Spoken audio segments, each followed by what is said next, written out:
Hello, everybody. Welcome back. Long time no see. Weirdos at Home is back. It is not a mirage. We are here in front of you. Well, I'm here in front of you. There's Sam. Hey, everybody. Today, we have some very special guests. Sam, what a show do we have today, Tara? Will you please introduce our guest, Sam? I would love to. Being the third chair prosecutor and soon to be released Love and Death, these are the two guys I work for in the Collin County office. And it's number one, first of all, let's not sleep on this guy. This is a big get for Weirdos at Home. This guy will be back, every week. This get is very big. Ladies and gentlemen, Mr. Mack Astin. That's right. He's right there. He's right there. That's right. Aloha weirdos. Aloha weirdos at home. Aloha weirdos on the road, listening to Weirdos at Home. Aloha. Wherever you are. And then we have Rob Huey here. Yes. Wow. What? Yay. Pepper. Jack Pepper.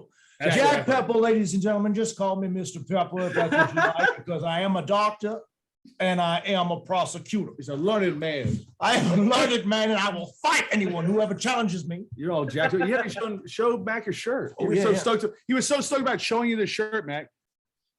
Is that the Express? Is that him? Nolan Ryan, Yeah. Robin Ventura, Beating the Oh. shit out of him.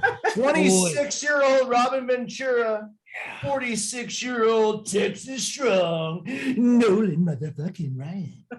Yeah. Robbie Ventura made a mistake. Big mistake. Bo That- Jackson I'll even had tell to get ya. involved and say, hey, you know what, everybody, just settle down. I'm Bo fucking Jackson. If Yeah, I have no, to yeah. actually throw bows, I will, and that's going to be Everybody got bad. Yeah. scared. Yeah, that was a mistake. Was he on the White Sox then? Robin Ventura Yeah. was that on the Yeah. White Sox? Yeah, that was a huge a mistake. youngster.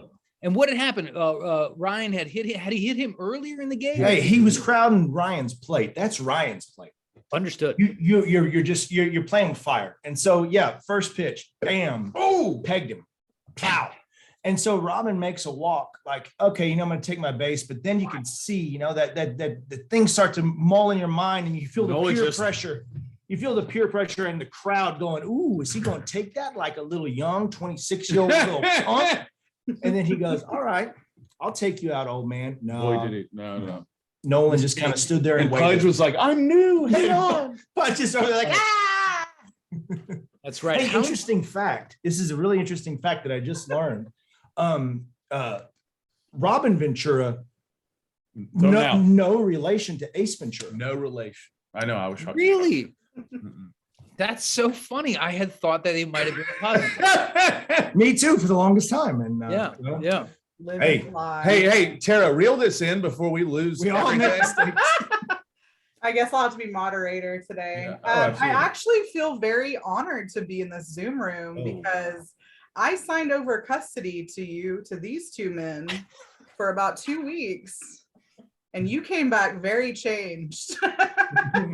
Did I? Look, I tried the best I could to keep them in line, and no matter what I did, it wasn't going to work. Oh God! I come just- on. He would come home, and for those of y'all watching, these three recently worked together on an HBO project called Love and Death, coming in fall 2020. That's right. And the tales I was regaled with every evening when he would come home shot out of a cannon and stay It's up after 18 hours on set. by the way. Yeah. So I'll say this, like, first and foremost, like both Rob and Sam had one of the most difficult jobs in the entirety of show business, in that they were on camera a whole heck of a lot, but as finger quotes, as background actors, they're not allowed to talk. And so, like, it's literally, you're not allowed to talk because it's more money for the production.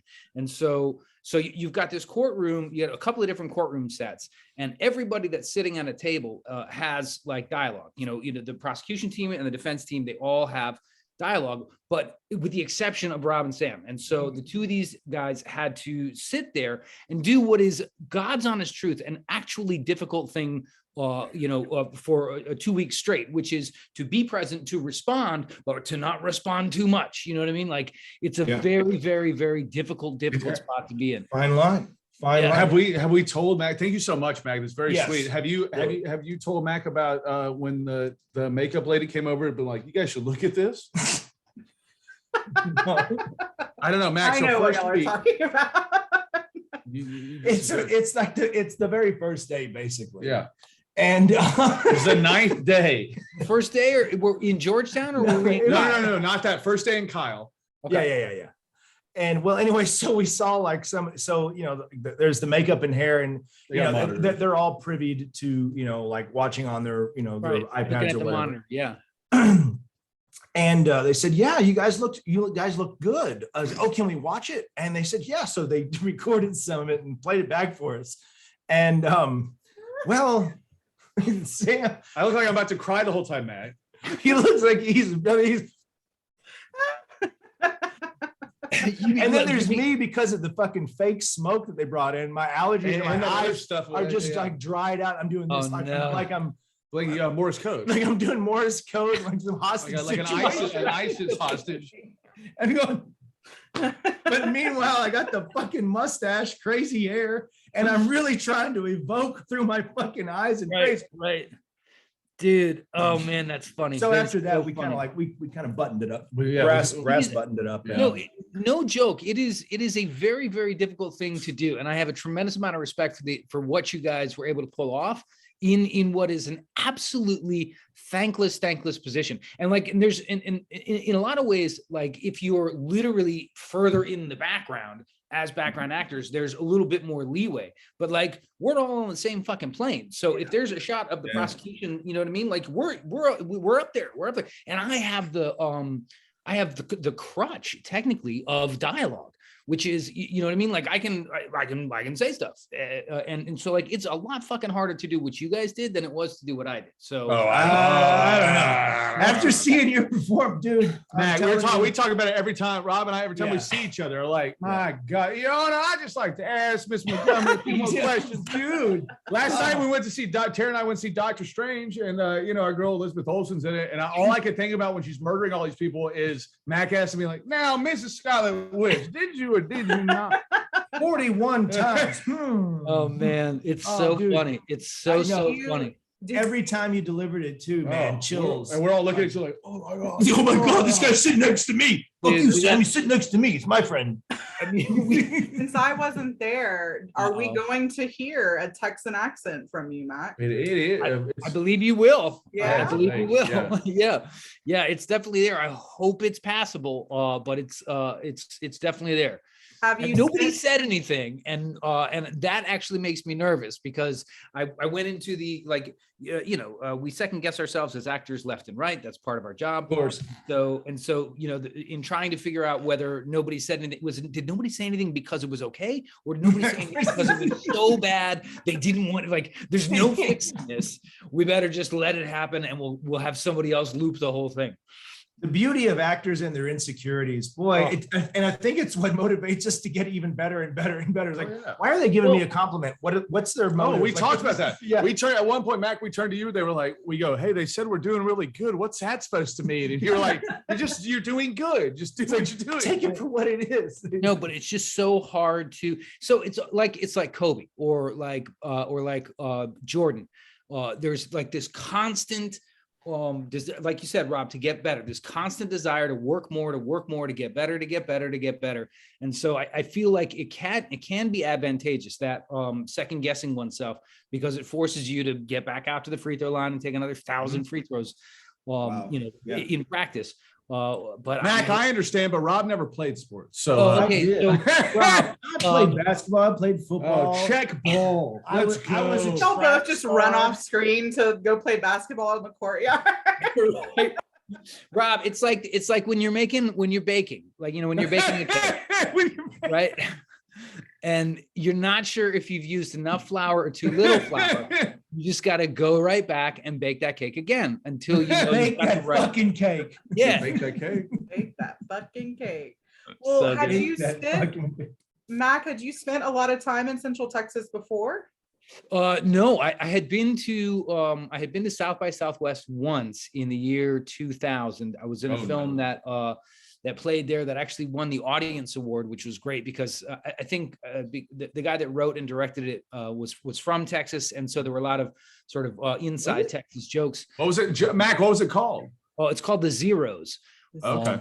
Yeah, and it is a very little known film that was, it never had a major release or anything, but it played South by Southwest. And so I was there for, I think, 2.5 days, but this was the year 2000. So this is about 10 years before I quit drinking. So I kind of remember it.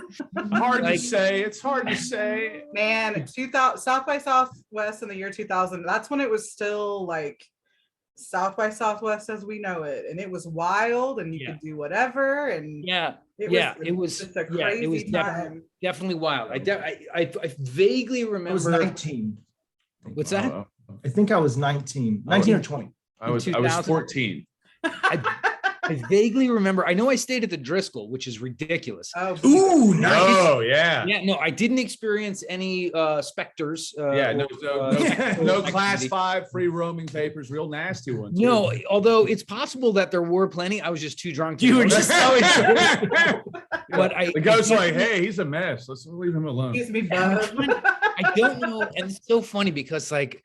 Well, actually, I don't remember what the weed rules are like in Texas now, but like certainly back then it was marijuana was unacceptable to the law. But somehow I definitely came across some weed, and I remember taking a walk like above. I don't know. I can't imagine I was above the downtown area. I was like looking down. See, now, does that even exist? Is there above the downtown? What do you guys say? I think we can figure this out, guys. Yeah. I think I've been there. Again, it's a rooftop bar. No. This was like a walk along. See, maybe I was just high and I wasn't physically high. I was just so mentally high. I think you're getting Dallas and Austin memories mixed up. No, but there is a place that's on 6 where you can actually like walk. It kind of makes you feel like it's Louisiana or something. Where you walk out over. Yeah. Oh, with all the overhangs. Yeah. I definitely remember that too. I forget. I almost want to say it was by. I guess it could have been by 35, by I-35. Okay. Yeah. I just remember really enjoying going for a little walk, stoned out of my mind in the year 2000. Long time ago. So to answer the question, Terry, yes, a tiny little bit in Austin. In the year 2000, and I have a friend, a real good buddy from growing up that lives in Dallas. So I've been there a number of times. Yeah. And then I have a brother that lives in Houston with his wife and kids. So I've been there a few times as well. You have some connections down here, and more over here. These two are now new connections. Very good. Very good. Well, we loved having you here in Central Texas, and the amount of, I guess, energy that you both injected into Sam when he came home. He's a new man now, so you guys that's good work. Right on. High fives all around. No, bottom line, listen, like the three of us got fucking real lucky because it is a spectacularly good project with really extremely talented people. And I really, it's yet to be seen because it's still quite a few months until it's released, but I don't think any of us shit the bed. And that's a good thing.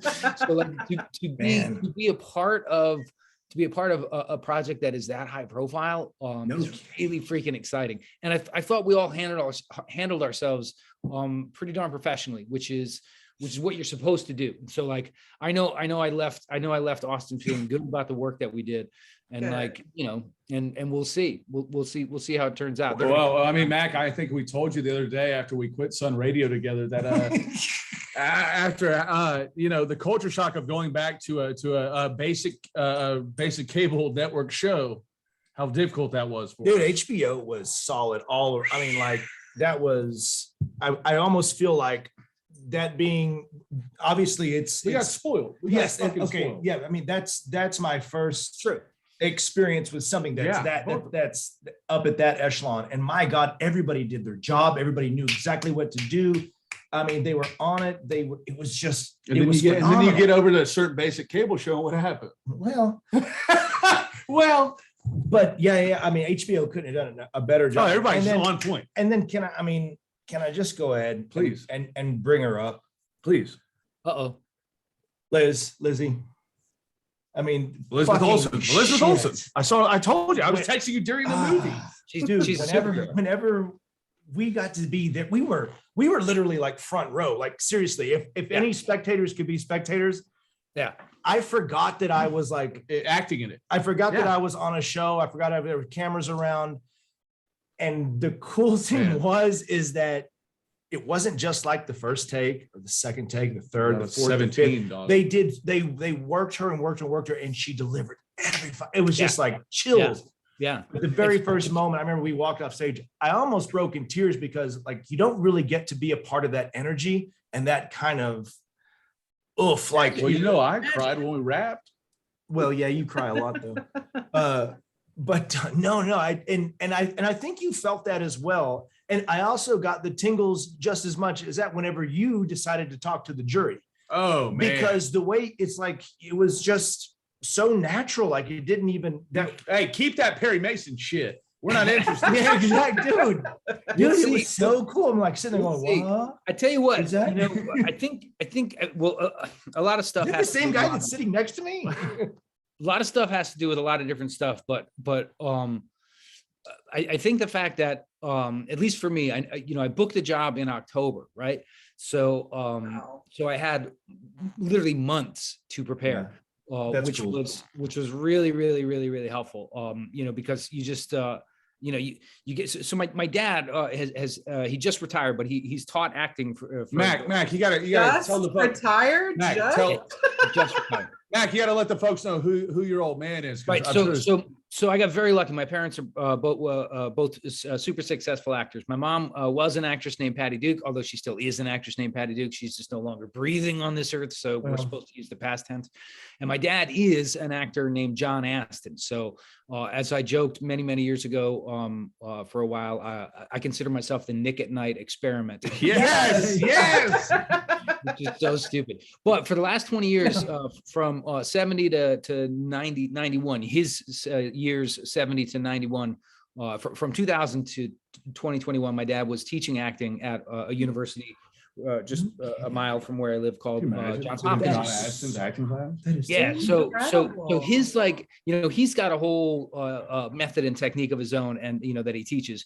But what it actually boils down to is really talking and really listening. That's being One of the- available and aware. Yeah. right. But he hammers into the students consistently and constantly the idea of making sure that the words are never something that you're searching for, meaning you just memorize your stuff. And I think because it makes sense. He says it's only when that stuff is second nature, when the words are just coming out of you, that's when the real work as an actor begins. But the foundation has to be making sure you've got all your damn lines down. And there wasn't a ton for the part that I was playing, but there were a lot. And so to have 4 months to prepare was extremely, extremely helpful, and actually helped prove my father right, which as a son is absolutely infuriating. Yeah. So what the hell was my point? I don't think there was one. Maybe I was saying, just that having the opportunity to spend time with the material before actually shooting material, then made a huge difference. And for the rest of the kids who were working on the rest of the show, I have huge respect for Tom Pelfrey, for Elizabeth, for everybody who had to do other stuff while Clemens. Yeah. Oh. Dude, Jesse Plemons is so freaking talented. I forgot, like you were saying, Rob, I forgot what I was doing for a second. I got up there and are we going to get in trouble if we give away parts of the story? No, because there's already a show about the thing. Right, yeah. Hulu, fuckers. So I get up, there to the witness stand, and I'm holding the murder weapon, and I was watching him. I caught myself watching. Yeah. That was really good. Oh wait, I have a line, which is so funny. But also, another thing that I really appreciate, as you were talking about, you had that time to to prepare, but you don't know it. You don't know how it's going to look, how it's going to feel until you get in the moment, and then you're there. and you're acting across not just one person, but the energy and the person that's still up. So I really, really absolutely respect and appreciated your timing. It's like you said, you already knew the lines, and Which allows you to play. It's like you're allowed to be completely present, Right. naturally, And think about what you're doing as opposed to what you're saying. instead of, okay, that's my cue, go. Right. right. And not my turn, my turn. Right. And I think a lot of that has to do, I don't know, I've done a lot of live theater, and I think everybody needs to do a lot of live theater, because that is you are only as good as the person across from. There's no cut, there's no editing, there's no nothing. You are there in that moment, and if that person drops or something, You better be ready. well, then you're still in character, baby. Right, You just right, keep right. moving. Right. And then hope they pick up. And if they don't pick up, well, then we just keep going through the scene, get the point across, and then we go on to the next. Precisely. And- Precisely. And I don't know how many. Rob, I'm gonna go ahead and say we lucked out on this. Yeah, we got really lucky whenever we were paired up with all of these people. No, You especially, Mac. So I'm like, but sitting there and actually just like being. Oh man, it was an education. It was like grad school film studies right there.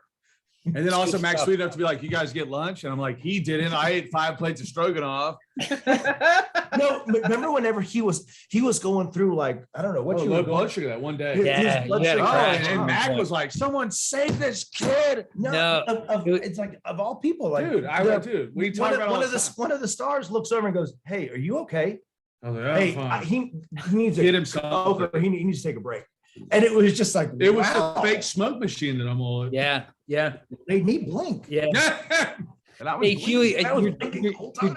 you're dead right about what you say about this theater, though, because and I will, I kind of butchered, I misquote my dad all the time, but I believe I remember him saying to me one time that the theater is the only place where it's actually happening. Yeah. He says film and television, those are only shadows, which is badass. Very cool. But I mean, it's the distillation of what you were just saying. The stage is where it's at. That's where this whole thing comes from. And we have a ton of bitchin' technology now with which we're doing essentially the same thing that that acting was originally. Storytelling is like the oldest form of communication, right? Of teaching, Yeah. of teaching things, of big, of lessons and that sort of thing.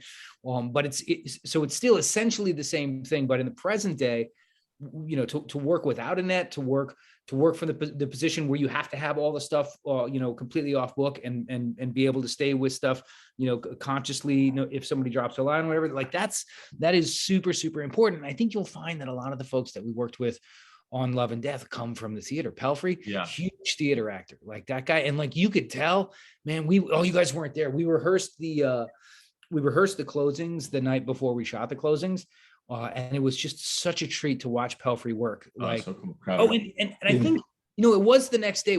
That's right. It was, did you guys, you might remember this. It was the next day when he was just going through the motions of, it was like, and I told him, so it was before they did the first shot of his closing, and he was just sort of standing in the positions where he was going to stand so that the focus points could get, the distance correct, and watching him sort of go through the dialogue as it looked like one of those giant slalom skiers when they're in line going, like they got the eyes, but they haven't gone down yet, but they're like going through the. Yeah, but Mac, you had the same thing going on. We watched you do it, making sure you knew where your marks were. I mean, you and Crowder, y'all were right there.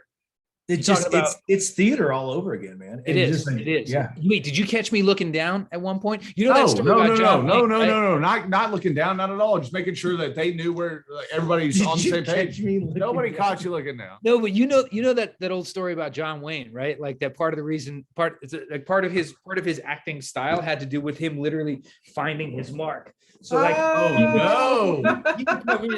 he would come in and he'd get here and he'd go, I'll tell you what. Right? Like he would look down to make sure he was on the right spot. Like, how funny is that? Shit. I mean, it's kind of like the way Brando would like want you wear his lines on your chest. So he's like, right. So it's coming to him. It's natural. Oh, yeah, that's right. Ridiculous. Tara had some real questions. Tara, we'll hand it back to you. Please talk about things. I wasn't there. I'm not interested. Not fair. Yeah, you're right. That's not fair. No, I'm just kidding. I'm very interested in this. But no, so I'm gonna put Sam on blast because when he first got the job on Love and Death, he was very excited. He came home, he was looking up everything that he could find about it. And he found, I guess, like the cast list of who he was going to be working with. Rob and I are both guilty of this, what you're about to say. He was going through, I to give you an idea, we're at home, he's sitting in his chair, I'm on the couch, I'm watching reality TV or whatever. And he's chatting away over here. And I'm like, uh-huh. And so he was like, I got this job. He's like, here's who I'm going to be working with. And he starts going through the list and he says, Mackenzie Astin. And then he goes on to the next person. And I said, what? Stop the press. I was like, Who's did you just that? say Mackenzie Astin? And he's Oh, like, man. yeah. And I pulled up your IMDb and I was like, you know him. Yeah, I know you know him and I know him. And I was like, now I'm excited for you. That was like the first time. Well, I mean, after the Excited. first couple takes with Mac, I walked up and was like, my girlfriend's the biggest fan of yours ever. Oh, from man. And I am. That's why I'm so pleased to have you here. It is a pleasure.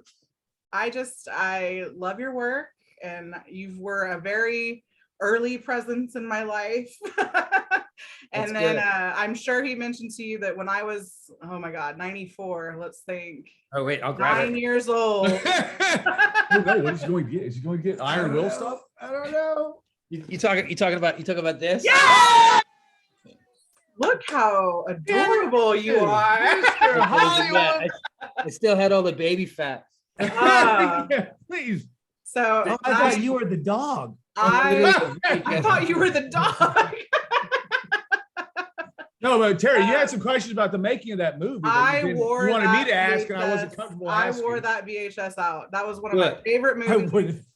We watched it all the time with my family, so it was a family favorite. And you were my first crush. I'm not afraid Oh. to tell you that.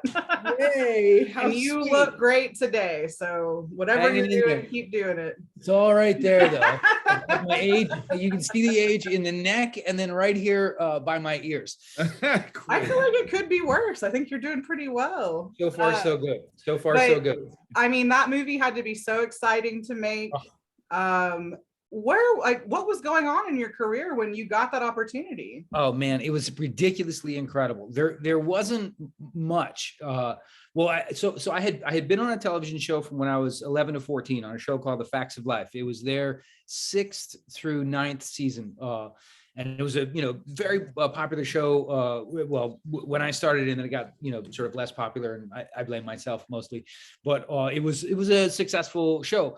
But my mom had been an actress as a kid, and she had some experiences that she felt sort of robbed her of her childhood in some ways.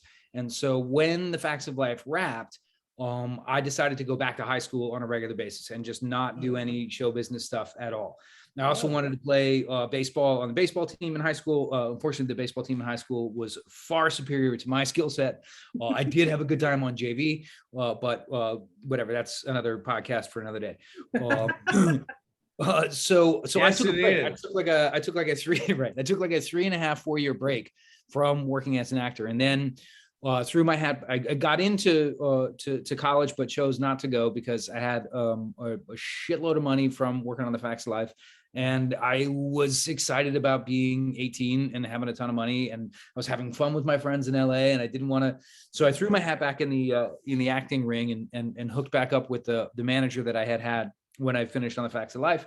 And then it was a little bit slow going. I had a couple of jobs in movies of the week, and also like a couple guest spot, or one guest spot on a show called Brooklyn Bridge, which is actually rad because I got to work with Jenny Lewis, who is the best example of somebody who was successful in one field but knew it wasn't what she really wanted to do. And so she changed fields and is now like just a badass singer-songwriter, which I love about Jenny Lewis. I love that she knew that acting wasn't for her and that she had a higher calling, if you will. And she pursued, the stuff that was in her heart. And it's like, we're all better off for it. That is another podcast for another day. So we'll do that one too. We'll do that right. one. So I had a little bit of work, but not a ton of work. And then, and I had expectations because I was like, well, I was on a TV show. I should be working all the time. So I had, I've heard of that.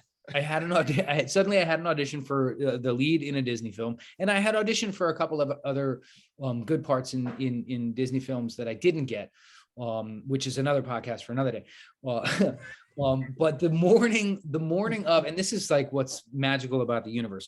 The morning of the Iron Will audition, I went to, so the audition was like at noon or 1 o'clock or something. And Sean, my big brother Sean, the actor Sean Astin, he and his wife had a house in the Valley, and And I forget what they had just put in lawn in the backyard. And they're like, you got to come over and check out the grass, check out the lawn or whatever. You got to come see it. So I Not was like, grass. Turf. Right. Yeah, And so some I was like, well, I got an audition at Disney at such and such time. So I'll swing by, on the way there. So I go over to Sean's and he and his wife are there and they want it to be like a big surprise. So they say, okay, you got to close your eyes. You got to close your eyes. I mean, I already knew what I was going over there to see, but they wanted to see my reaction of the lawn in the backyard. So Actors, right? And you did your greatest job ever, Academy Award. Oh, the lawn. So they're leading me. They were leading me to the backyard. I got my eyes closed. They're like, close your eyes, close your eyes. They're leading me to the backyard, and my sister-in-law opens the door before I'm before I'm clear of it, and so I step forward into the open door and literally go my head and open up a cut on my head, all of a sudden blood down my face, before this was right, just before the audition. So it was fine, pressure and head wounds bleed a lot, the lawn looked fine, but it suddenly became about this. But what was great about that is that it took me out of my normal process before an audition, which is to fucking panic.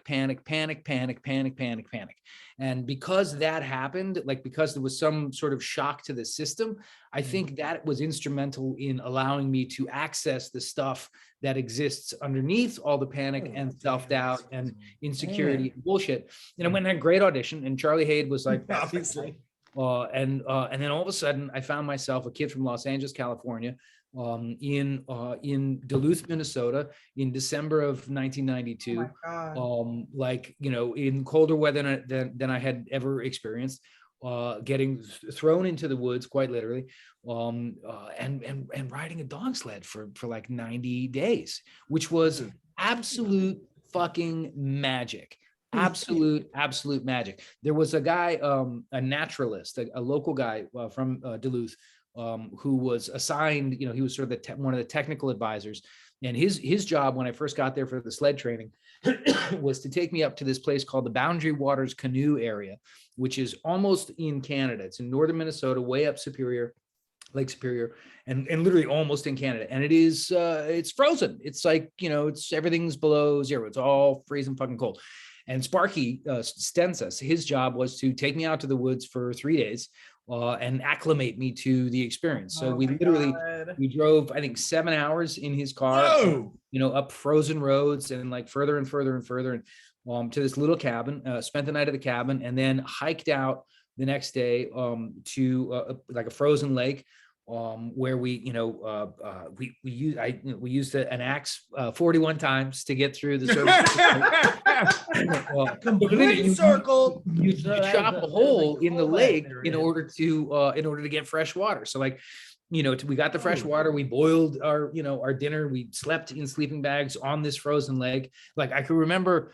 I mean, growing up in Los Angeles, and this is what's amazing about Los Angeles. Well, this is whatever. You can really only see the larger constellations. And that's kind of like what Los Angeles focuses on, the smaller stars that are not in the big constellations.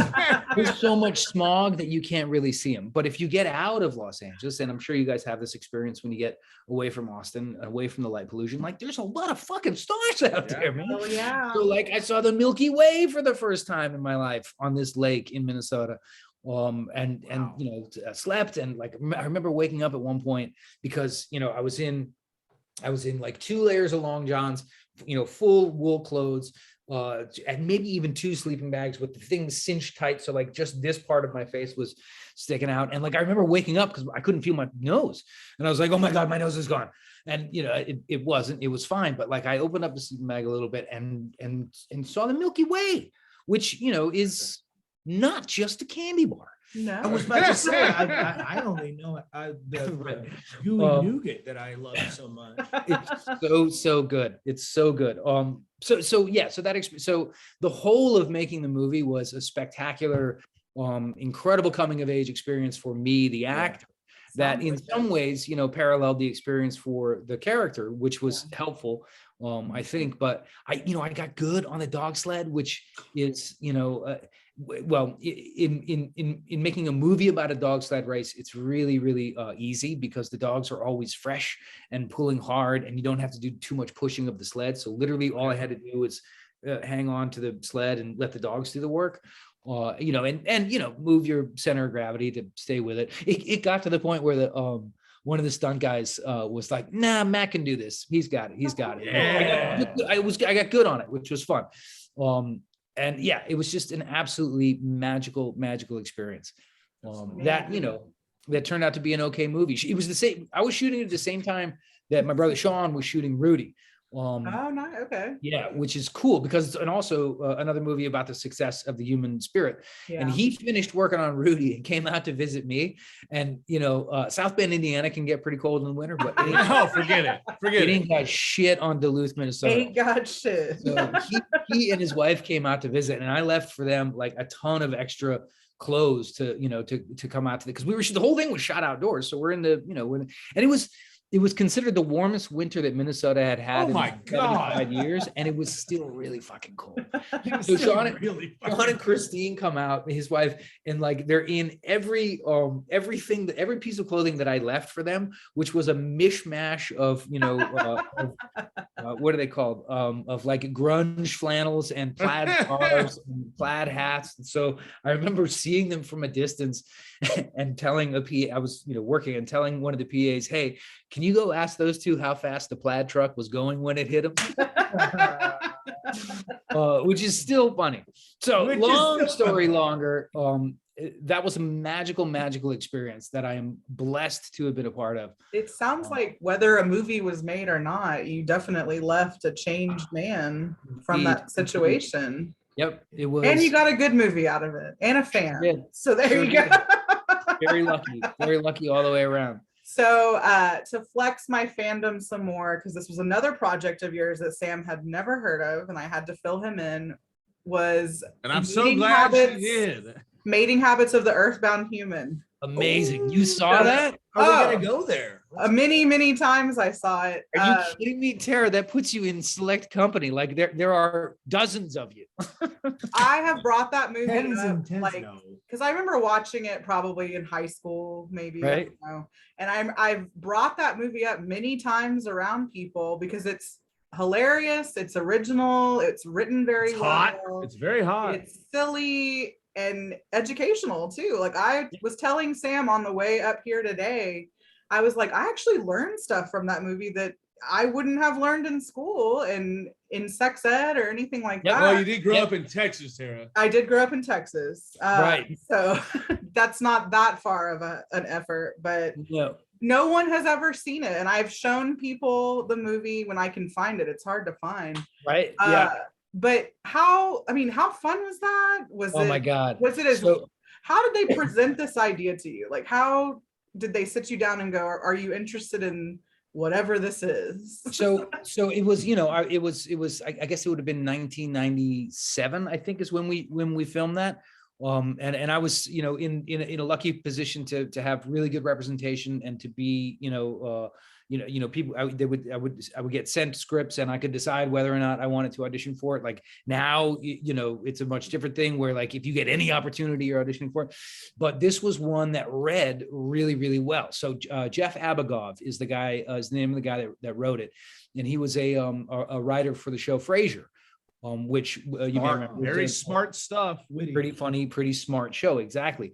And he just had this ridiculous idea that, you know, what if there was like an educational film like you see in high school, but from another planet about how men and women get together. And he absolutely executed it on the page perfectly. And we did as good a job as we could for what little money that we had, and, you know, the constraints that come along with that.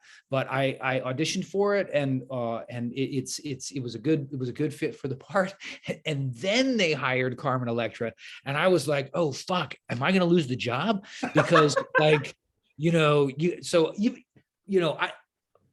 especially at 23, 24, I thought myself to be a good looking guy, but I knew full fucking well that I was not in Carmen Electra's league.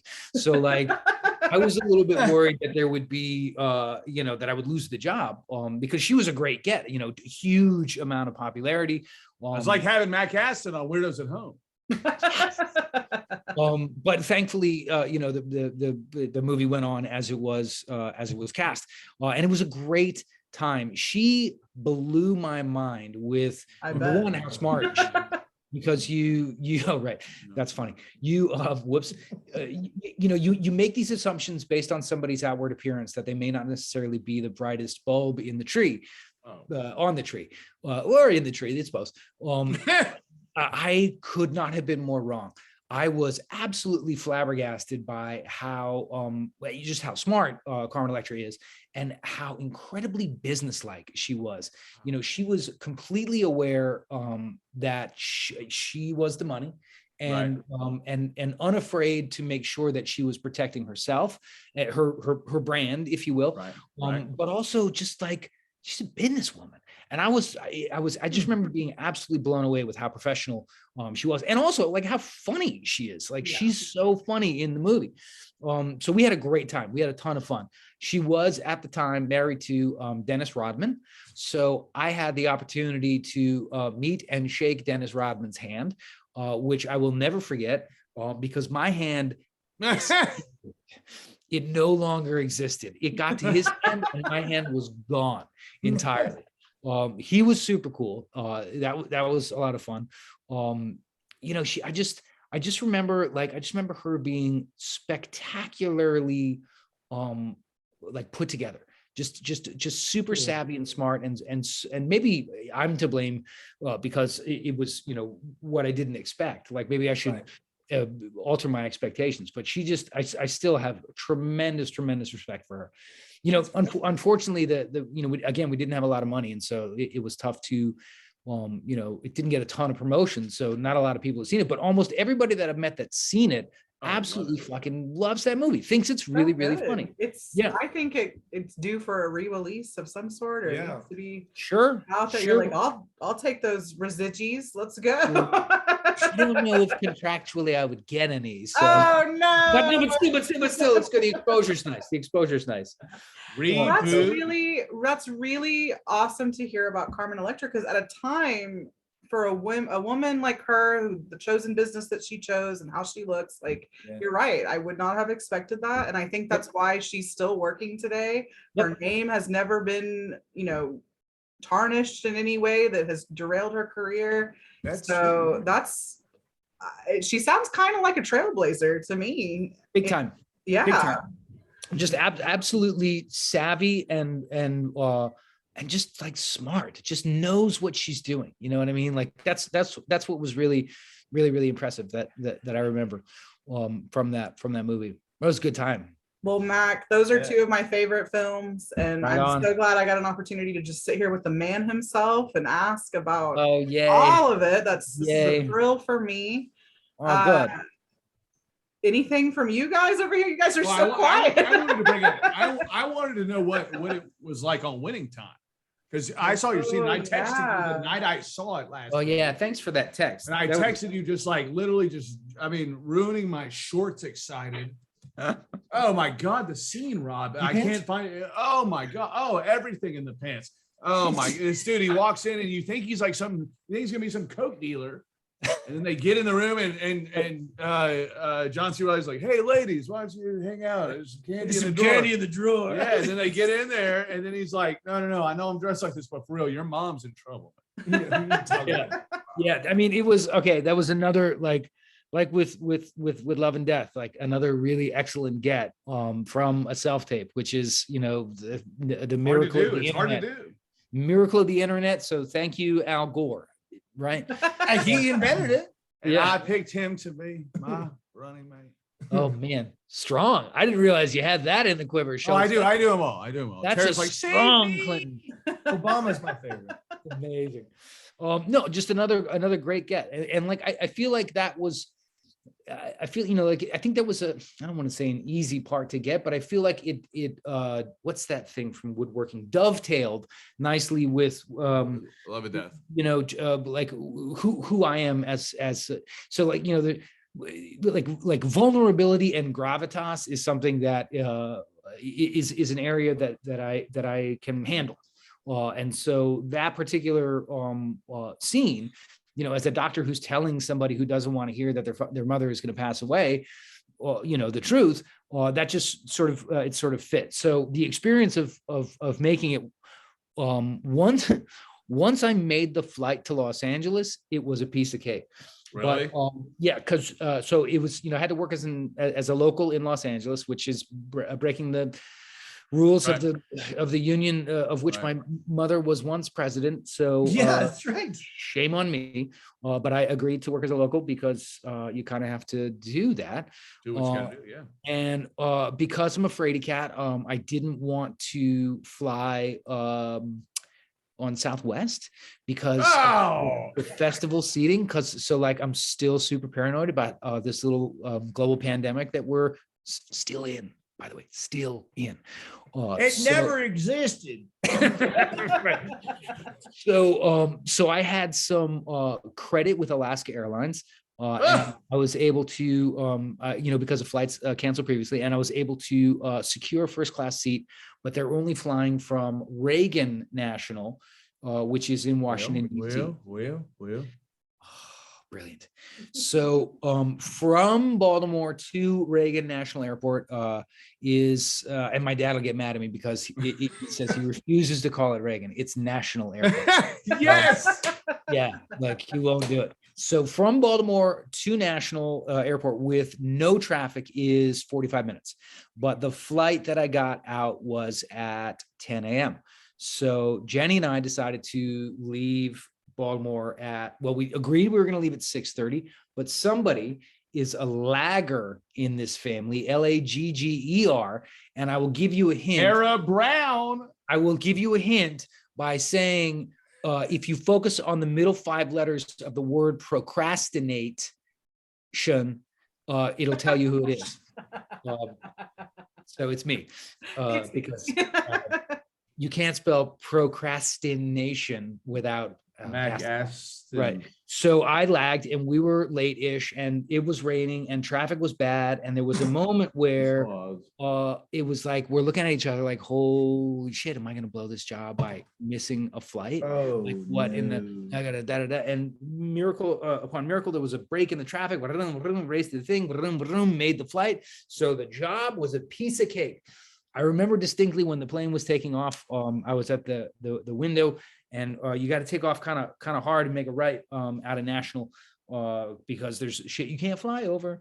And we made a hard right, bang to the right, and it was just over the area in front of the National, the Washington Monument, which was at the time absolutely littered with little flags for all the people who had died at that point from the coronavirus. So for a guy who was paranoid, that was like, in my double masks and my goggles. All right, well, hopefully I made the right decision. Okay, boy, that is not the story you wanted. No, that's Mack. That's an important story because we all went through that pandemic. Mack, we all went through that pandemic, and I know we're from Texas, but you know us well enough to know we don't lean on that Greg Abbott Hot Wheels side of insanity. And we were going like, is anybody going to do anything here? No. Is anyone going to say anything here? Well, I was just reminded that I total respect that you were always like prepped to mask up, whenever lighting and everybody came in to like change up. Mack would get on our ass, go like as a coach style, not on our ass, coach style. But I always, because I was privy to be right next to but we were ready. We wanted to be A-list to be not having to wear a mask. I got to sit next to him. Every now and again, we would like accidentally like bump elbows. I go, I'm sorry. He's like, it's cool, man. It's cool. Anyway, that's I go, Mack, do you want a fist bump? Mack, do you want a fist bump? Anyway, but I would always be ready because I would see, okay, Mack put his on. I'm like, okay, well, it's time to put it on because sometimes I wouldn't realize, some of the lingo I didn't pick up on because you know what, I'm just I'm a lackey. And Your Honor, it's just key rack. It's just key rack, you ran it. And but but you would hear somebody say, okay, new deal or something like that. Then I was like, Go, oh, okay, huh? well, the first team is about to leave, or first team's doing something, I'm going to do it too. Right. So- Keeping up with the That's the thing. The part of the reason that the crew is required to wear masks for 14, 15, 16-hour days Jeez. is because of the stipulations in the Screen Actors Guild contract or the SAG-AFTRA contract. And so I feel I just feel like it's our responsibility as yes, no, it actor is. to also throw that shit on when the camera's not on us. Well, Now, also, well, like different zones don't have to be vaccinated. So like zone B guys didn't have to. You could be working on that set without being vaccinated. What I was told. My goodness. I'm sure of that, but like the thing about, and this is where, and now we're like veering into, well, we're all weirdos and we're at home, but that's the thing where I feel like the CDC did a really poor job in terms of marketing, and I mean this through both administrations. Is that it wasn't really made clear that being vaccinated doesn't mean that you are immune from getting the virus. Right. Yeah. Nothing has changed in terms of your ability to contract the coronavirus. It has totally to do with how your body will respond to contracting it. But if I'm vaccinated, it doesn't make me less likely to catch it. The idea, like they didn't hammer down the idea was that if the more people get vaccinated, the less of it will be out there. But it doesn't mean I got my buddy in Dallas just got it, and he's like, I guess so much for the vaccine. And I was like, well, that's not the thing, dude. It's like, being vaccinated doesn't mean you can't catch it. It means your body will respond to it better. And he's doing okay. So that's encouraging. But I feel like there was I mean, it's hard to find an area where it didn't go wrong. In terms of the messaging or whatever. Wait, I got distracted. Winning time. So Jerry Buss. I never saw John C. Reilly. All I saw was Jerry Buss. And I don't mean to say that he was like doing a method thing. Like it wasn't that. Like he was him. He was telling stories, between takes and and funny and clever and like fucking John C. Reilly. But he looked so much like Jerry Buss that I couldn't see anything but Jerry Buss, which was spectacular, I think. And there's a story out there about how Will Ferrell was originally hoping to play this part, and then he didn't. It's Adam McKay. It's his part. Yeah, right. Yeah. Right. And that like it ended their friendship or something like that. And I hope that that's not totally true. I hope that they're buddies. And I mean no disrespect to Will Ferrell, no disrespect at all, but like I don't think anybody else could do. No. Tara, give Mac your review of Winning Time as somebody who was like, okay, Lakers, whatever. And then you saw the show and then you fell for it as a Spurs fan. That's true. As a diehard Spurs fan, y'all have. That's hard to do. I can't quite say I'm a Lakers fan, but the respect is there. See, you know what? And you know who would appreciate that? The Admiral would appreciate that. Yeah. The Admiral would appreciate that. Well, I'm a huge John C. Reilly fan, from Broadway all the way to his comedy and his, more serious roles. Gangs in New York. Come on. He's such a versatile guy and very unassuming. I can't believe I'm comparing him to Carmen Electra, but I feel like it's the same vibe of like, you think you know what you're going to get. And he just surprises you. Hey, Mac, you grew up in LA. Mac, were you aware of Jerry Buss when you were a kid? Were you very much like big time. Tara, I think you're absolutely right about what you just said. I think you're absolutely right. But yeah, Jerry Buss is a huge. So my dad is a big Lakers fan. My uncle, fuck yeah. Big Lakers fan. I was a Lakers fan growing up. So so Jerry Buss sort of looms large in Los Angeles iconography, and so or in Los Angelinos iconography. So yeah, I was absolutely aware of him and his deal growing up, for sure. So the story that it's telling, getting this Lakers team kind of like up off the ground, getting it into this new era. Were you in Los Angeles during this time when all this? Oh, for sure. Oh, so yeah. What was it like? Whenever you start seeing ads and like promotion for the Lakers in this new era. What were you thinking? Like, what was that like for fans? So the show, so I was born in 73. So the period of time when Winning Time takes place, I was pretty much too young to remember. I do remember the Lakers losing to the 76ers, which I think was like, I want to say 82, right? Okay. And it wasn't, so they were crazy good in Magic's rookie year. They won the whole thing, if I'm not mistaken. That's where Kareem gets hurt. Spoilers tomorrow night. Magic. But was it 1980 where Magic It was moved to 80. It was center? 80 when Kareem gets hurt and Magic steps in and plays center, and they're like, "Are you sure you know how to do this?" And yeah, absolutely. And Magic did, Nixon because plays point guard, and fucking Magic. Rob, you'll like it. Just watch it.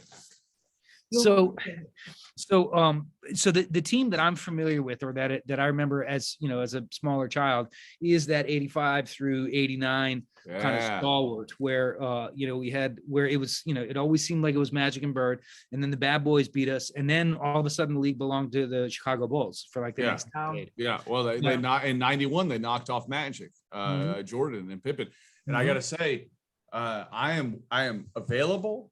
And I will read. I'll do whatever you want to play Kirk Rambis in season 2.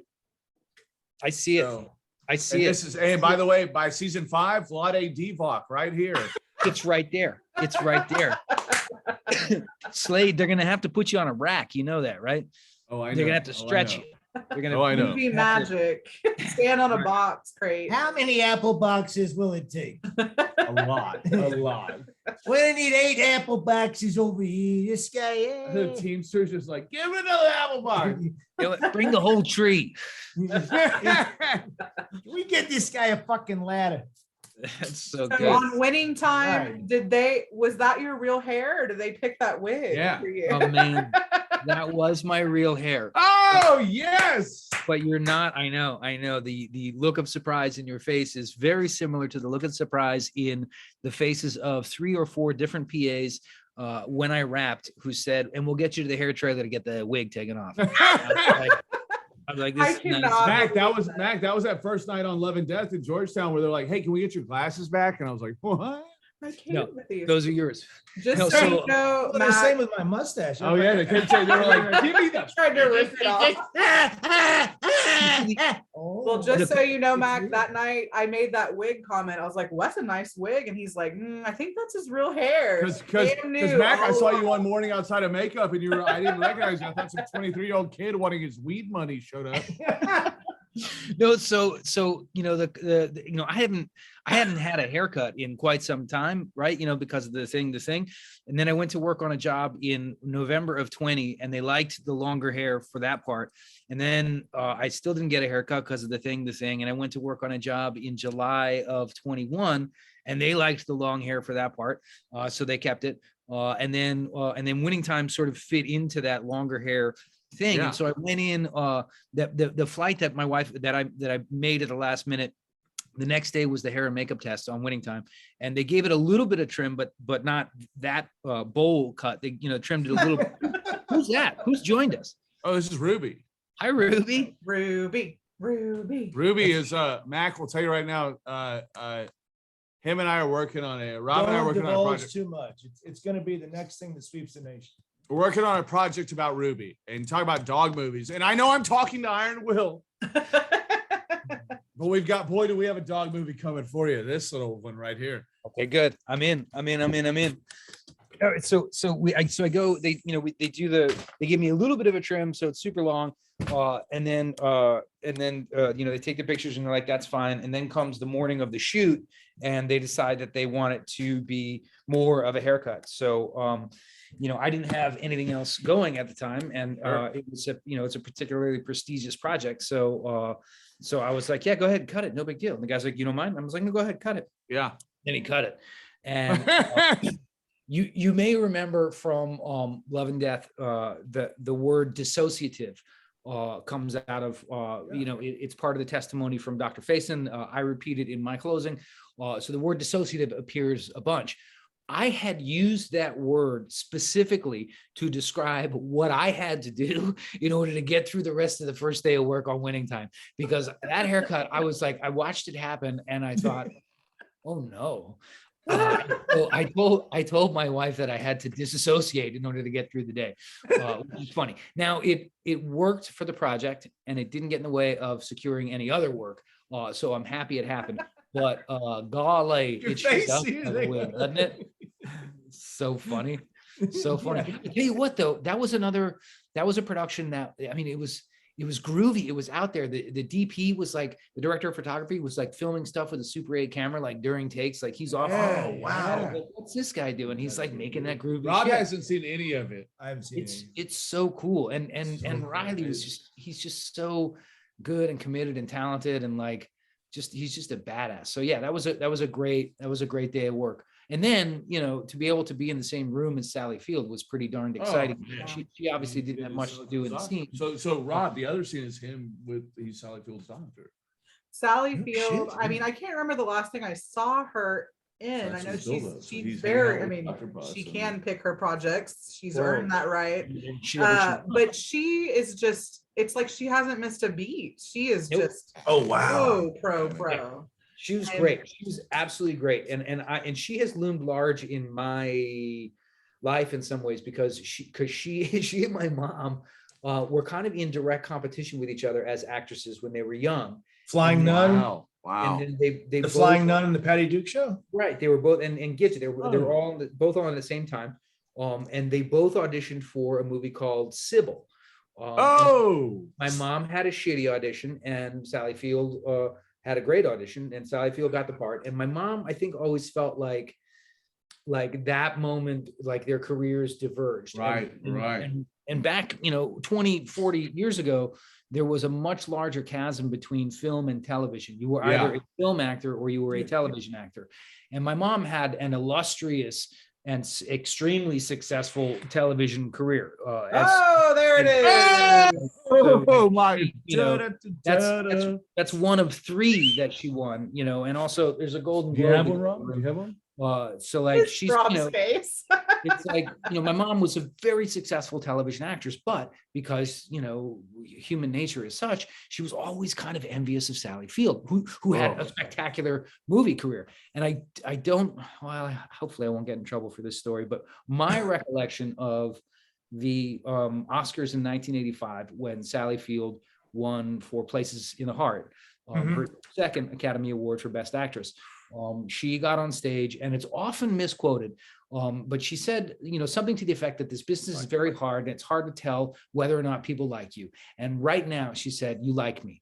She said, and this helps me understand that right now, no, she goes, that it helps me understand that you like me right now. You like me. That's what she said. The word And it's really, so misquoted. It's so Exactly. misquoted, Mag. it's like Rodney King. What Rodney King said was, "Can we all get along? Can we all get along?" It's Right. not, "Can't we all just get along?" He said, Right. "Can we all get along?" Right. It's a different thing. So anyway, Yeah. Words matter.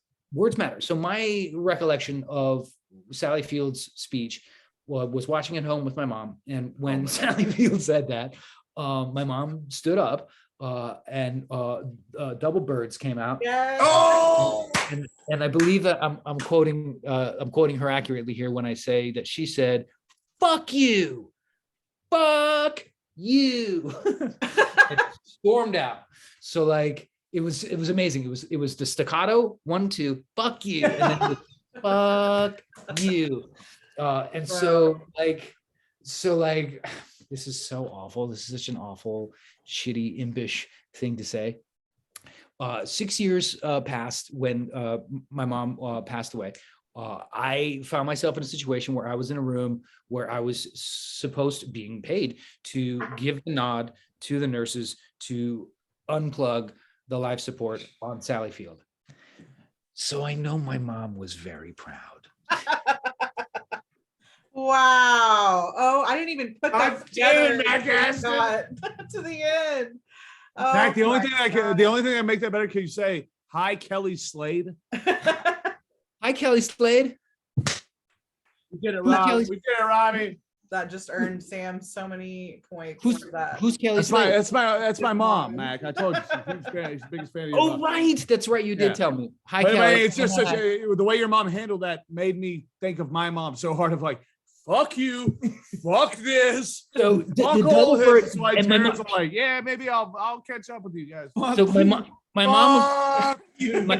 my mom is from New York City, so like, so her bird is like this.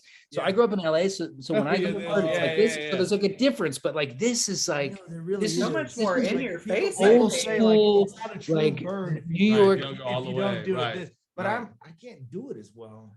You start breaking bottles over people's heads. Well, So I know you mentioned, you're right. Of course you're right. But your mom was a fantastic television star. But again, I feel like I'm part of your family because Valley are. of the Dolls is one of my favorite movies too. oh man, Deep what trash. Really, I watched it way too young.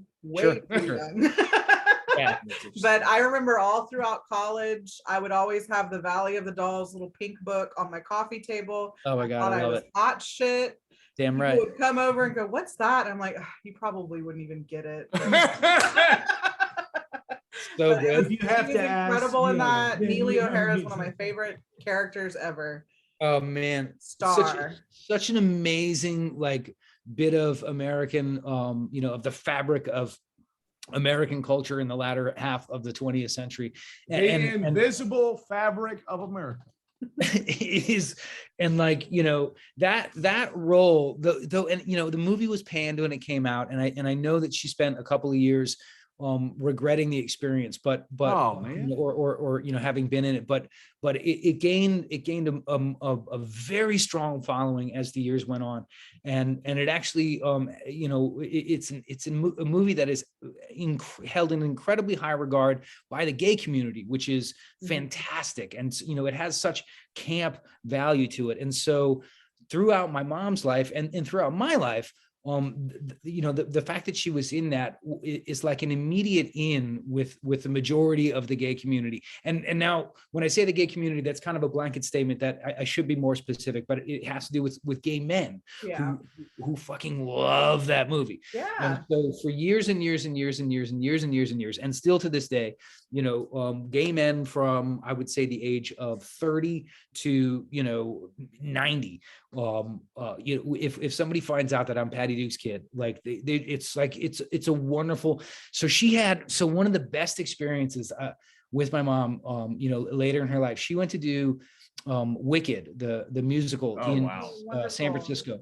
She was playing Madame Marble on stage in San Francisco, and I think she was there for like 8 weeks or 3 months, I forget. I went to go visit her, and while she was there, there was a guy, a promoter named oh darn it, I'm going to forget his name, but a guy put together an evening with Patty Duke at the Castro Theater, which is in San Francisco, in a particular part of San Francisco that is Great theater, yeah. and it was called it was just underneath Iron Will, but I put it in a different bag. The evening was called Sparkle Patty Sparkle. Yes. Oh, wow. What it Yes, was the incredible host and writer Bruce Valanche was the guy. Oh, yeah. Who did the Q&A, and it was an opportunity for people who had been fans of my mom's forever to come do a meet and greet, take a picture, and then she was on stage with Bruce doing a Q&A, and then they screened the film. And let me just say, it was such an amazing experience to be in the room, to feel all the love that was just being absolutely beamed at my mom. And she was nervous about it to begin with, but she had so much fun on stage in the Q&A with Bruce Valanche, because of the support from the gay community, all the guys that love and have loved her forever and ever and ever. And it's actually, she was the what's that called? Grand Marshal of a parade in West Hollywood. Rose Parade. Well, like there was the West Hollywood Pride Parade in yeah. I think maybe one of the first pride parades in the country. Or 86, exactly. And she was, in the convertible wave. She's the Grand Marshal. It was a big deal. Yeah. Well, a couple weeks after it was announced that she was going to do it, but before the event, she got death threats, like a few death threats, because I think you'll find sometimes in this country, if people don't like what somebody else is doing, the best idea for them is to threaten to kill them. Let's kill it. it was kind of a nutty experience for a few weeks in the house, because like a dude came to stay at the house who was, packing, and, like a hired security sort of thing. And, a ton of my mom's friends were like, why don't you just, duck out? Right, back out, What are you yeah. doing? She's like, absolutely not. She was like, Mom, It's the goddamn West Hollywood parade. because Sally Field tell you to do this. always somebody who stood by her guns and did what was right. And so the parade went on, and everything was fine. Nobody got through, and maybe it was just somebody making a prank call, but it stood out to me as a really terrific example of somebody who had their own platform, who was willing to put their arms around the people that had put their arms around her, Yeah. and say, no, I'm going to stand up for this group of people that is underserved at the time. And of course, this is during the fucking plague for those guys. Yeah, plague, yeah. In The in OG mid- plague, right? Yeah, in the middle 80s. And so like this all goes back to Neely O'Hara. It's amazing how much that part influenced the rest of her life in so many good ways, so many good and unexpected ways. That's And she told great stories about the experience, because Judy Garland was originally supposed to be in it, Yeah. but she I've was heard of her. yeah, She's she not was, Slick your heels prepared together, for did the, she? Not- at that moment. Yeah. She was not able Yeah. to. yeah, my mom, Or- she told a couple of stories that it was actually in a lot of ways like kind of tragic at that point in Judy Garland's life, because she wasn't available to herself, which and is that's pretty much a big theme in that film is, people in show business, women in show business being Right. taken advantage of and Right. pushed and threat, Right. all of that. I mean, Right. really big in the gay community, way ahead of its time, I think. And I'm so glad they haven't tried to remake it. I think it needs to just be its own thing. to live as on its standalone. own. Yeah, I mean, it's a very important movie for women as well, and I Good. think the book as well. So I'm good. very. Good. This is Now, there awesome was to a- talk about it with you. It was a sequel, right? There was Beyond the Valley of the Dolls, which, if I'm not mistaken, was that also did Jacqueline Suzanne write that, or was She that? did, yeah. She did, and then I think it was Roger Ebert who wrote the screenplay for Beyond the Valley of the Dolls. Yeah, how crazy! What a nutty Ebert, factoid that is. I've never heard that. Siskel and Wow. Ebert. I think so. I could be wrong though. I've been wrong before. Well, Oh, you're right about that. No, it was. it was. It was like it's like Paul Schaefer wrote "It's Raining Men" that nobody ever realizes.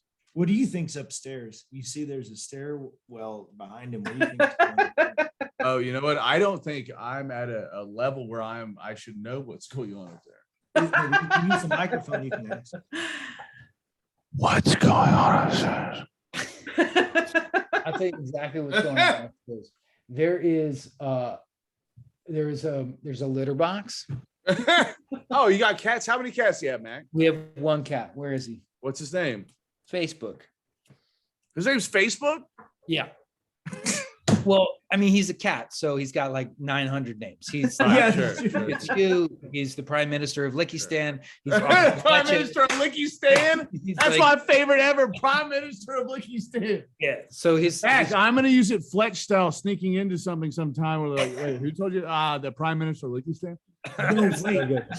You did? Oh, No, yeah. So we got him in 2009, and at the time, so Facebook was already hugely popular, but really. It wasn't ruining the world yet. Right. No, not yet. But they were shooting. They were doing a couple of scenes from the movie The Social Network. They were shooting on the Johns Hopkins campus, and so it was sort of in the air. And Jenny adopted him. He had a different name when we got him from the ASPCA, and we agreed that we wanted to change it. It was Live Journal. MySpace. And I was at the theater, my dad's theater, and like the students were talking. They're like, "Oh, where'd you hear that? Oh, it was on Facebook." And you say the Facebook this, and on the Facebook that, and the Facebook the other thing, and the Facebook movies here, and the Facebook. And I just heard it a bunch, and I was like, "Boom!" I called Jenny. I said, "I got it." She goes, "What?" I said, "Facebook." Perfect. So it's interesting. Like, number one, it's interesting, how much that word has changed for us. because it is, it's what our cat's called. But it's also been interesting to see that go from something that was super good in a lot of ways to less good to less good to less good. And fortunately, he has stayed the same. Good for Licky Stan. Yes, The prime minister of Lickystan. Yeah, officer. That's in the morning, when he's licking, or late at night. And then Officer Leche is when you have a glass of milk. He wants. Oh, to yes. it. Officer Leche has to take a look at what that is. Officer Leche. We have back in our place, Tara and I. We have milk and we have Conan, and every time we come home with groceries or anything, we have to go through cat customs. Yeah.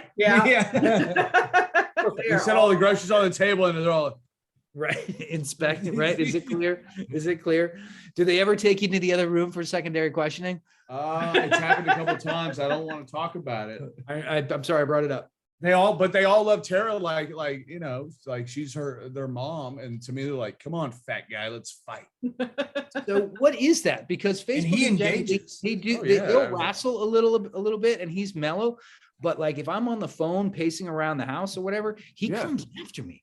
Like he doesn't like he'll do the he's like tell McKay you'll be there. Yeah, it's funny though. Jenny recognizes. She's like he bullies you. Oh no, Tara, don't we have that going on? It's the same. I mean, Coco will never mess with you. This is Mac. This is a cat that's a part half ocelot that we adopted. It's a big fucking cat. No, yeah, it's half wildcat. I don't think we should. I don't even know if we have business owning it.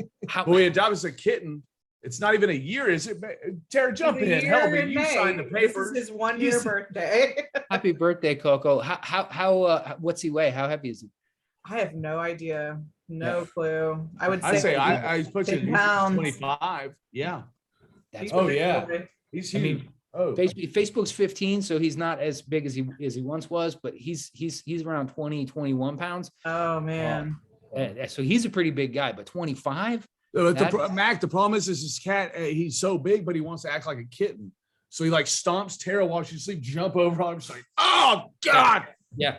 Yep. Is that how you do it? So Facebook will want to lay, he'll want to lay next to Jenny in bed, and I'm on the left side of the bed. Jenny's on the right side of the bed, and there's these little stairs that are next to the bed. So he's got to get across me to get to Jenny. yes, exactly what I'm talking about. Yes, same thing. It's like, and he's I don't know, like it's some sort of Tai Chi move or Kung Fu or whatever. But like he always finds exactly my solar plexus to step on. Yeah. And then he'll stop for a second just to check some stuff out. Meanwhile, I'm literally asphyxiating. And then he steps. Literally asphyxiating. You never need the dough.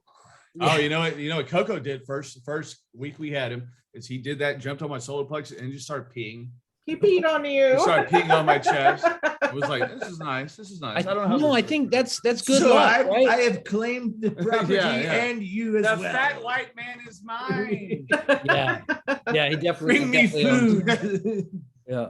That's good. Oh, so upstairs is the litter box, and then there's a second bedroom, but it's not a bedroom. It's Jenny's closet, which is correct. Sure. And then the bedroom is on that side, and then the bathroom. This is what's great. We rent, but our landlords are geniuses because it would have been a 3-bedroom house, but after she bought it, it was the super small third bedroom, and she took that wall out and made it a larger bathroom. So it's a nice big bathroom. As Jenny's bathroom is upstairs.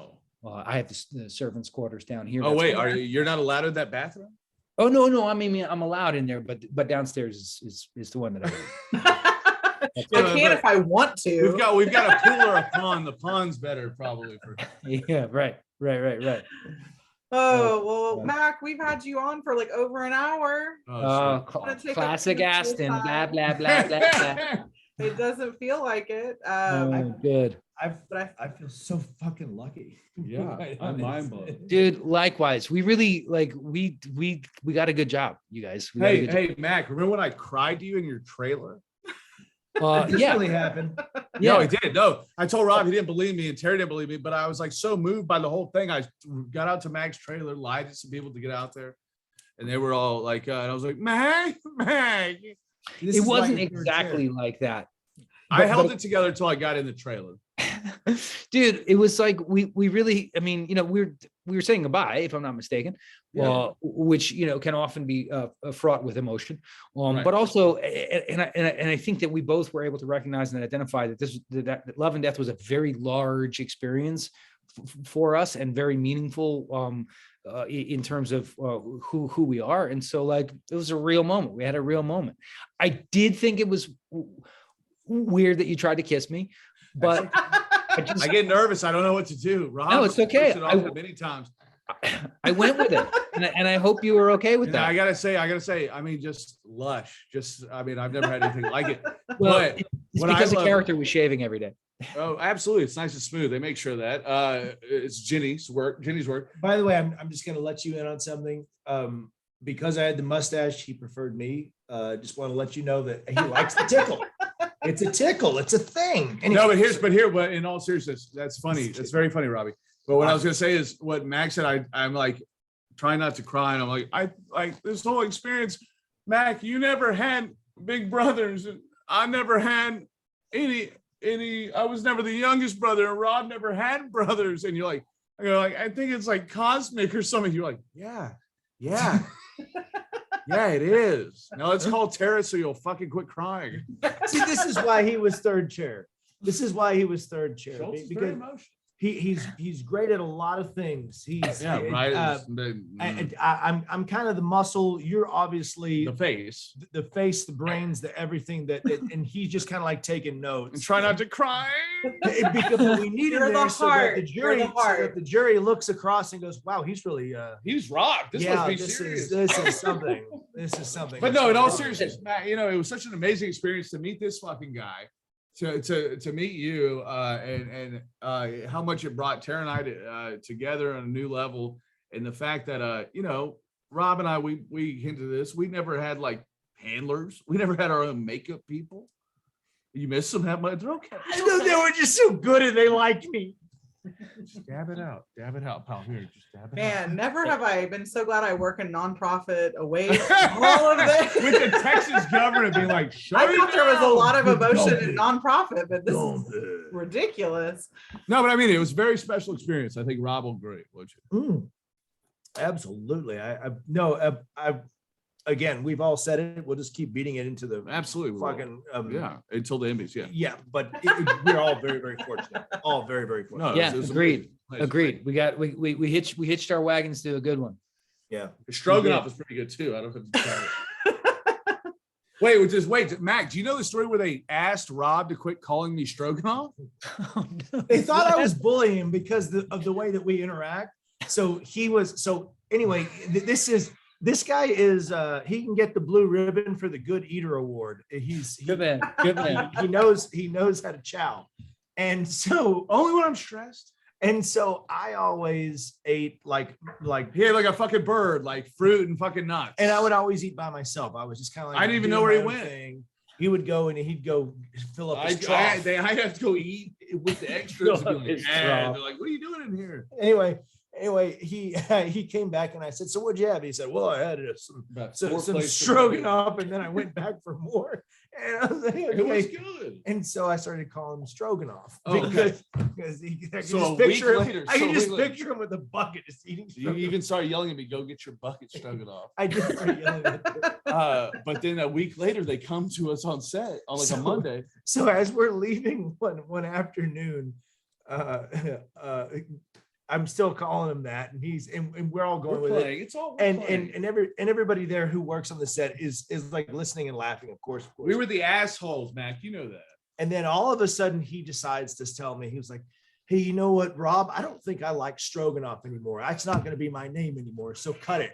In front of all these people. And everything, it falls silent. And I know that he's joking. Right. But at the same time, I go, "You know what, buddy? I'm really sorry. I won't ever." So call you wait, so Stroganoff cut to Monday of next week. So Monday and next week, you got to finish this. Monday next week, we get there, we're ready, we're there, we're on set. They pull us aside, they're like, "You're not gonna call him Stroganoff, are you?"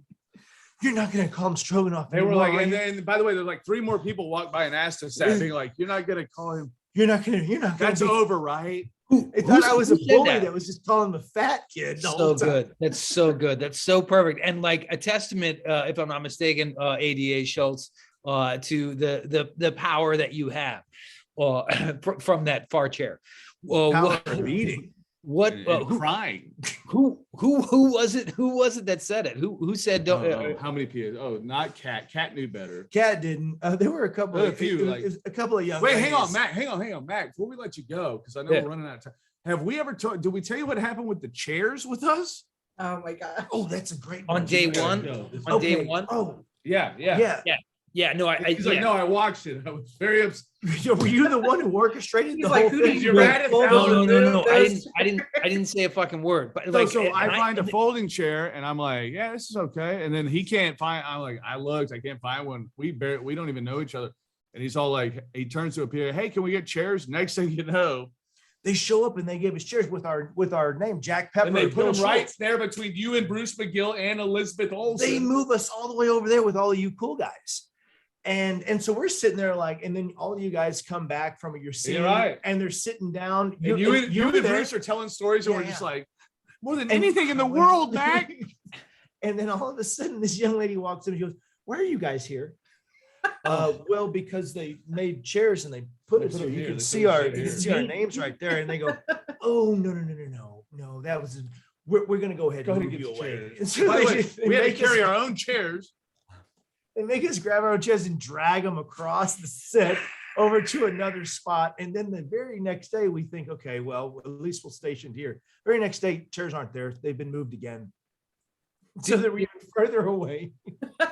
And then by the final day, We're over. we are on the- we're over by, completely like, on the exit. other side of the fucking warehouse. They've just completely just fucked us. They have makeup Wait. people Yes, babysitting us.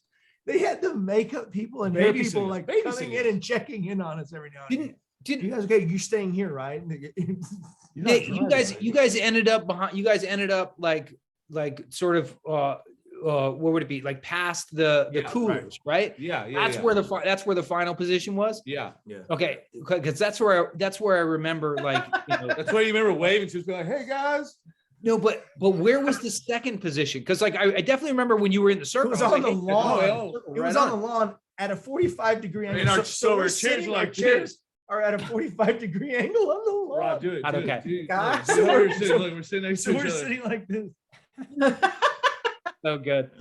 It's so good. Are we allowed to put it on like the regular like level Oh, ground? yeah, just No, turn no, it. no, no, no. Don't you do You're it. fine Don't you way do it. on. Oh, Rob made a prop girl quit. I did not. I did not. No, she was having a bad day and she came at me. You and, handed your props to a stranger. and I no, it didn't hand The day no, before? No. I handed it to the appropriate person. She was just having a bad day. I And, understand. and later I she understand she came ended, back, she ended right. up like, well, no, she came back. She You know came what? back after crying with Kat. Not that day. Oh, okay. You know what? I might Oh, what are you gonna do?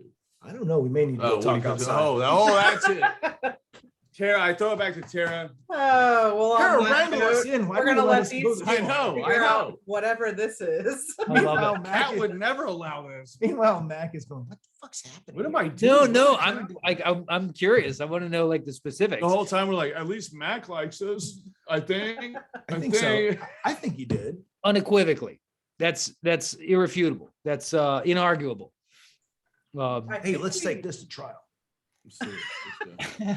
I think if we actually were a trio, Oh, we we'd kill it. we We'd would have crush it. won. We If would we have. were really lawyers, oh my You god. know, that's arguable. Like you guys didn't get a chance to argue a single thing, and we lost. So you know, If I could have stepped, and apparently in the real trial, Pepper was a real asshole. Pepper actually did get up and speak. Yeah. that's interesting that they didn't have. Maybe that. that's why we lost. Oh man. Pepper just stands up. Well, you know, she's a Fucking liar. we got lots of things that we can discuss here, but I think first and foremost, It's so one, good. 2, 3, and then Schultz is back there going 5, So good. 6. That's what we Seven. that's what we were legit said what the closing argument should have been. If that would have been a closing argument, you would have done that in front of a fucking jury. They would have been like, Oh, yeah. Oh. God damn, 41 fucking times. This bitch meant crazy. Which, by the way, That's- what Mac did being like, look at the photo. They couldn't figure out what her head was. Yeah, it was just Sketchy. sketchy, so gnarly like that. And like, you know, here's one of my favorite things to do is to bring the room down just before we finish. But like, that's one thing that was, you know, because, and like I told you guys this when we were shooting, like there were times where I purposely was trying not to kibitz with you guys because I had to focus on right. Oh, we know, Bob. because I knew full, like from moment one, that it was Church Giggle Central, that we were like, if we had started bullshitting, and a couple of times we almost, but like I just felt like, oh fuck, I love these guys. I will get in so much trouble if not right now. Stay focused. But like, that was the thing that was a really good reminder every once in a while for me to remember that this is like an actual thing that actually fucking happened. And there's actually like a woman. Well, Rob has brought that up to me many times, going like, I mean, we got to get to a place with our acting where we're like, hey guys, this is so much fun, but I can't really fuck off with you because 41 times with an axe. Like I got to focus up here. There's times. For sure. But I was just so afraid of just getting the giggles and not being able to. It happened a couple of times, right? Not with us, but somebody else. Oh, across the I mean, like to giggles, nobody cared. To the point that they were about to say and action, that these people were just like still giggling. Oh, that's good. I mean, you know, that's job security is what that is. Mac, I did get you one point right before a take that you didn't have lines and it was crowded, but I was like, I found a camera under the toilet. And you were like, what? God. Wait, they found it? They did find it. Yeah, they found it. They didn't give it back to you. Well, on that note, it's been a pleasure having you, Mac. Rob as well. We hope to have you on again soon. Yes, please. Especially when the show comes out, we definitely want to have you on. Oh yeah, for sure. That thing comes out. Recap.